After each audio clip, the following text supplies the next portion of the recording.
In today's video, I'm going to teach you how to check your ChatGPT version in the ChatGPT app. In this tutorial, you'll learn how to identify which version of the ChatGPT desktop app you're currently using on your Windows PC. Knowing your app version can be useful when following tutorials, troubleshooting issues, comparing features, or confirming that your app includes the latest improvements. Since the desktop application is updated regularly, it's always a good idea to know where to find this information whenever you need it. To get started, launch the ChatGPT desktop app on your Windows PC and wait for the main interface to load completely. Once you're on the home screen, take a moment to familiarize yourself with the layout. You'll find your profile icon in the bottom left corner of the application window. This area provides access to your account options and application settings. Next, click on your profile icon to open the account menu. A list of available options will appear. From this menu, select Settings to open the application's settings window.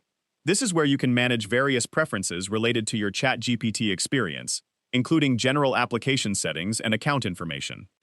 After the settings window opens, take a look through the available sections.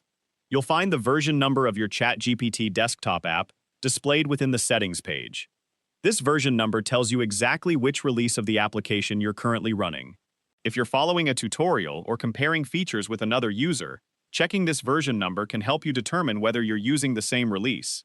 It's also helpful to remember that the appearance of the settings window may change slightly as the ChatGPT desktop app receives updates. Even if the layout looks different in a future version, the app version information is typically easy to locate within the settings page. Taking a few seconds to verify your version can save time when troubleshooting or confirming whether a particular feature is available. Whenever you encounter a guide that references a specific version of the ChatGPT desktop app, you can return to this same settings page to quickly confirm whether your application matches the version being demonstrated. This simple habit helps ensure you're following the correct instructions and makes it easier to understand any differences you may notice in the interface. That's all there is to it. By opening your profile menu and navigating to the settings page, you can quickly check the version of your ChatGPT desktop app whenever you need it. If you found this video helpful, let me know in the comments, give it a like, subscribe to the channel,